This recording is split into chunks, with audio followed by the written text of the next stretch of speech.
여러분 혹시 마늘 좋아하세요? 저는 마늘이 들어간 음식이라면 뭐든 가리지 않고 참 좋아하는데요. 한국 음식에 절대 빠지면 안 되는 게 마늘이고, 그 양 또한 다른 나라와 비교가 안 될 만큼 어마어마하죠. 100가지 이로움을 준다 하여 이래백리라고도 불리는 마늘은 국제암연구소가 항암 효과가 있는 48개의 식품 중 1위로 선정할 정도로 그 효능이 뛰어나다고 합니다. 마늘의 대표 성분인 알리신 성분은 나이가 들수록 발병률이 높아지는 고지혈증이나 동맥경화 등을 개선하여 심혈관 질환의 위험을 감소시키고, 무엇보다 손상된 DNA가 암세포로 진행되는 것을 막아 전립선암이나 유방암, 폐암, 대장암 등 암을 예방하는 데도 뛰어난 것으로 밝혀졌습니다. 그 중에서도 특히 대장암은 육류 위주의 식습관 또는 기름진 음식, 햄이나 소시지 등 가공육의 섭취가 원인이 된다 하여 서구형 암으로 알려져 있지만, 우리나라 사람들은 서양인이 아님에도 불구하고 대장암 발병률이 무려 아시아 국가 중 1위, 전 세계에서 4위를 차지할 정도로 암 발병률이 높다고 합니다. 이때 평소에 마늘을 꾸준히 챙겨 먹는다면 마늘의 알리신 성분뿐만 아니라 암을 예방해주는 알릴설파이드류와 S알릴시스테인 성분, 유기성 게르마늄과 셀레늄 등이 암을 억제하고 예방하는 데 큰 도움을 줍니다. 미국 노스캐롤라이나 대학의 연구 결과에 따르면 생마늘이나 익힌 마늘을 하루에 반쪽씩 꾸준히 먹어도 위암과 대장암 발생 위험을 각각 50% 그리고 30% 줄일 수 있다고 합니다. 그런데 이렇게 맛있고 많은 사람이 즐겨 먹는 마늘을 잘못 섭취하면 우리 몸에 치명적인 위험이 생길 수 있다는 사실 혹시 알고 계셨나요? 건강을 위한 올바른 마늘 섭취법과 최악의 섭취법을 지금부터 알려드리겠습니다. 차근차근 끝까지 확인하시고 가족들에게 좋은 정보 공유하셔서 우리 가족 모두의 건강을 함께 지켜냅시다. 구독과 좋아요는 언제나 감사합니다. 마늘이 독이 되는 경우 첫 번째는 수술을 앞두고 있는 분들입니다. 조만간 임플란트나 발치, 치질 환자 등 수술을 앞두고 있거나 수술을 한 지 얼마 되지 않은 분들은 마늘 섭취는 되도록 피하는 것이 좋은데요. 마늘은 혈전 생성을 방지해 혈액순환을 원활하게 하는 효과가 있지만 또 그만큼 혈액 응고가 잘 안 된다는 특징을 가지고 있습니다.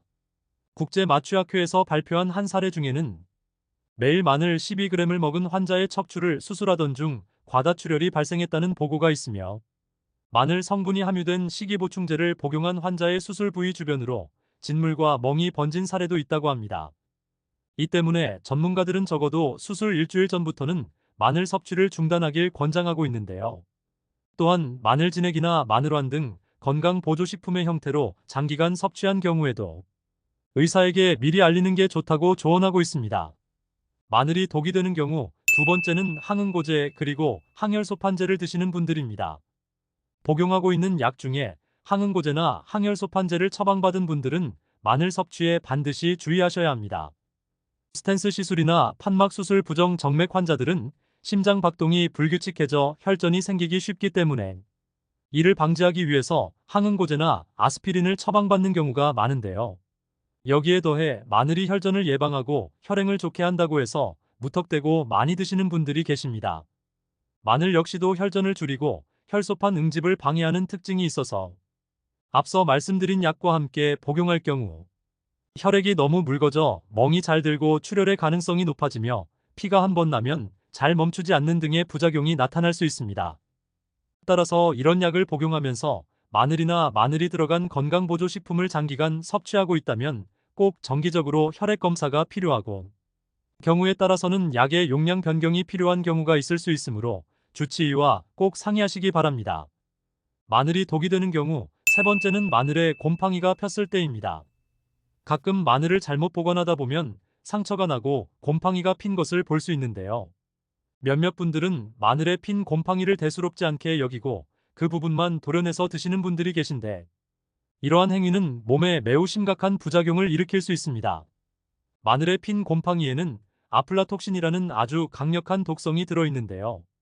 이 독성은 미국 국제암연구소에서 사용을 엄격히 금지한 인체 발암물질 1군에 속하는 아주 무서운 성분입니다.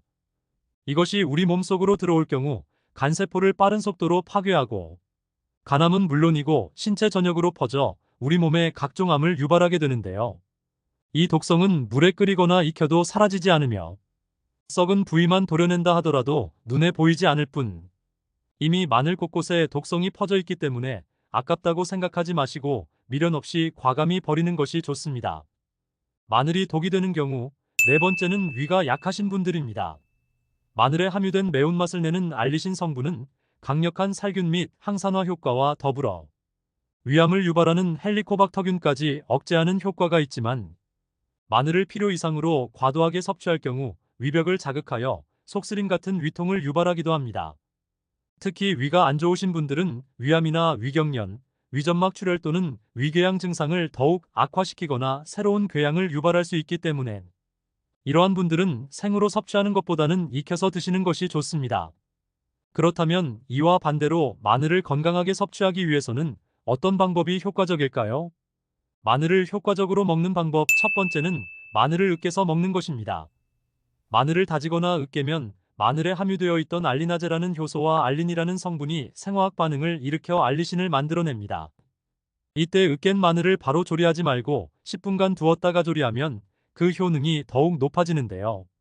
미국 펜실베니아 주립대학의 연구에 의하면 마늘의 조리법에 따른 영양소를 비교해 본 결과 잘게 썰거나 간 마늘에 열을 가하기 전에 10분 정도 두어야 효소가 작동할 시간을 얻게 되어 알리신 성분을 최대한 섭취할 수 있게 된다고 합니다. 따라서 마늘의 알리신 효과를 보기 위해선 마늘을 다지거나 으깨서 먹는 것이 좋습니다. 마늘을 건강하게 섭취하는 방법 두 번째는 마늘을 익혀서 먹는 경우입니다. 마늘을 생으로 섭취하는 것도 좋지만 위가 좋지 않은 분들은 오히려 부작용을 일으킬 수 있기 때문에 익혀서 먹는 것이 좋은데요. 마늘을 익힐 때도 더욱 큰 효과를 내는 방법이 있습니다. 마늘에 함유된 강력한 항암 효과를 지닌 S알리엘시스테인이라는 성분은 알리신과 알린 같은 황화합물 중 하나로 발암물질을 제거해 암 예방에 효과적이며 최근에는 혈중 지질 농도와 고혈압을 낮춰준다는 연구 결과도 발표된 성분입니다.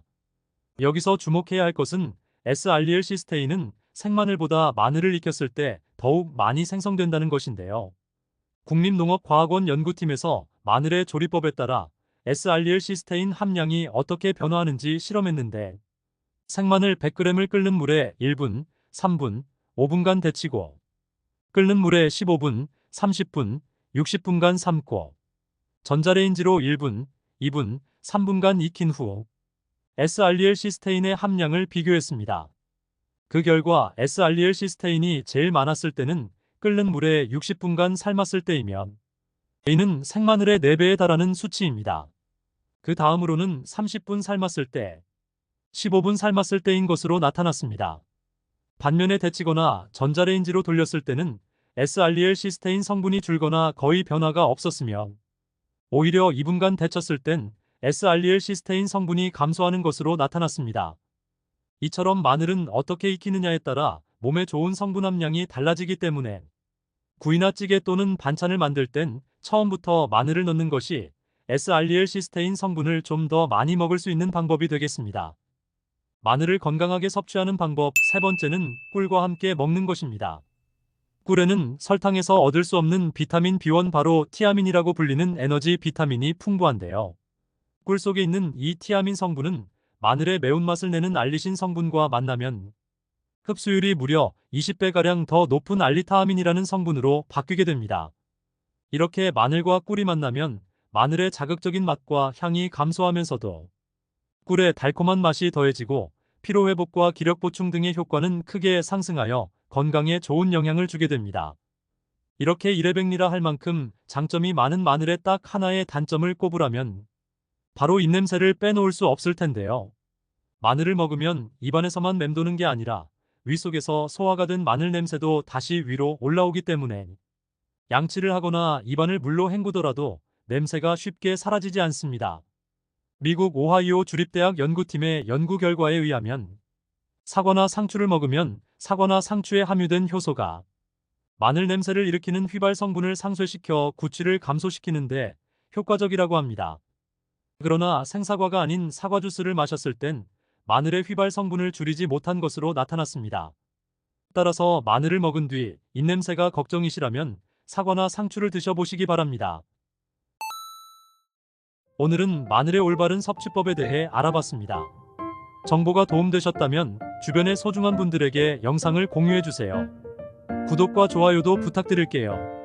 구독과 좋아요는 행복실버대학에게 언제나 큰 힘이 됩니다. 다음에 더 유익한 영상으로 찾아오겠습니다. 행복실버대학은 언제나 구독자 여러분이 건강하시길 진심으로 기원합니다. 건강하고 행복하세요.